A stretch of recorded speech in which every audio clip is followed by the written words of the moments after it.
Afternoon. I've got Marley behind the camera again this afternoon, and Reese is helping me with my talk. Now, I've got a couple of questions to ask you first. If you collect stamps, you're called a philatelist. If you collect matchboxes, and I used to collect matchboxes when I was younger, I had a really big collection, and then my brother stole them and sold them on eBay, you would be called a philuminist. A philuminist. The word phil is Latin for to love, and lumen means to light. So you love light, which obviously that's what matches do, they light up. Philuminology. But today I'm talking to you about my other hobby, which is horology. Horology, which is the collection and love of watches. I'll tell you how it started. I got married in 1998, and instead of wearing a ring on my finger, I was given a watch, and it was actually this watch. I really like it. It's really elegant. If you compare it to, I call this a pilot's watch or a diver's watch. Look how chunky that is. Have you got that, Marley? Remember, the sound goes off if you zoom, so just be careful. That's really chunky. That's a diver's watch or a pilot's watch, and it's all right, but compare it to the watch that I was given when I got married. It's really elegant, and I love the strap. It makes a really nice noise. I don't know if you can hear that when you click it shut. And you might see me in assembly fiddling with my watch, and that's me clicking my watch open and closed on the strap. So that's one watch, and it's not that expensive. They're rotary watches.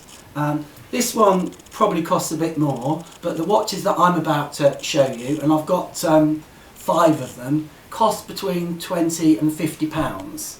And you can collect them from all sorts of different places. So the first one I want to show you, well, you've seen the pilot's one. You've seen what I call my wedding watch. The next one I've got, I call this one Army Man, because I was told, now I don't know if this is true, it's a rotary watch again. I love rotary watches, and I was told that in the 1940s, in the Second World War, lots of the soldiers that joined up were given a watch, and it was a rotary watch based on this model. Now, it wouldn't have had a silver strap on, it would have had like a ribbon, probably in the colours of the regiment that the soldier was joining.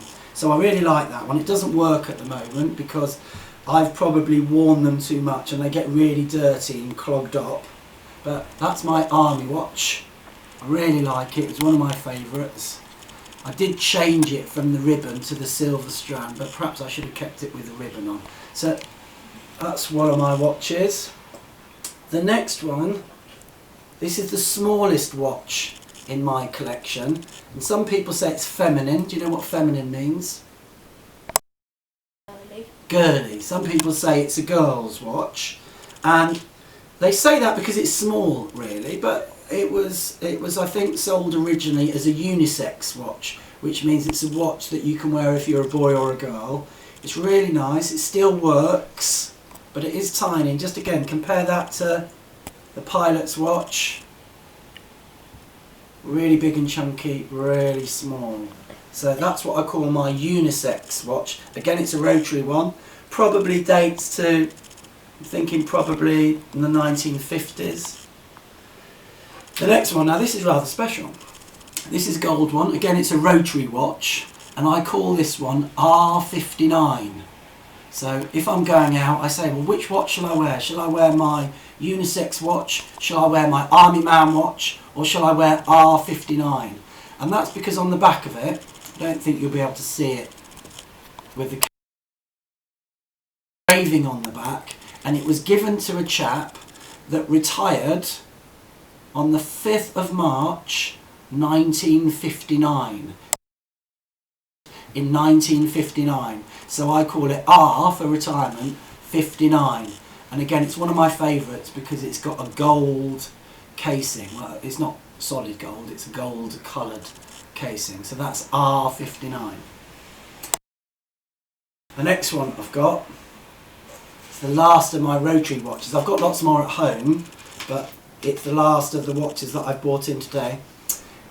Again, it's one of my favourites, and I call this one Art Deco. So Art Deco was a sort of arts movement, or a sort of cultural phase that started, I suppose, in the 1920s and went on to the late 1930s, and it was sort of to do with angular geometric shapes and lots of chrome and lots of stylized drawings.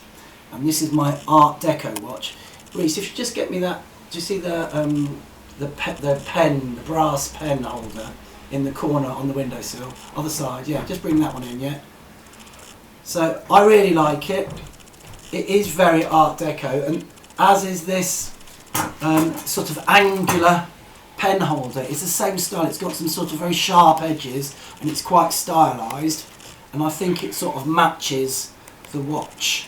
And I suppose the movement sort of ran out of steam in the late 1930s, really. But lots of people still have lots of Art Deco images around the house, even now. Now I've got one final watch to show you. It's not a rotary watch, but it combines two of my hobbies.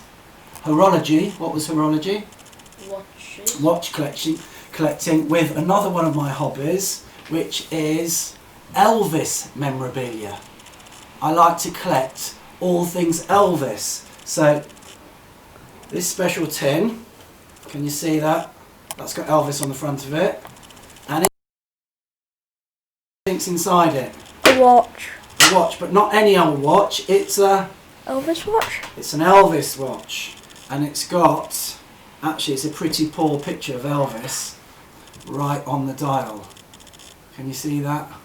Don't know if you'll be able to see that or not. That's a big watch, so that's an Elvis watch, and I really quite like that as well. I don't wear it very often, and it says the King on it. So they're my watches. I might bring in some more next week to talk to you about, but hopefully that will do for today. And in the words of Elvis, thank you very much.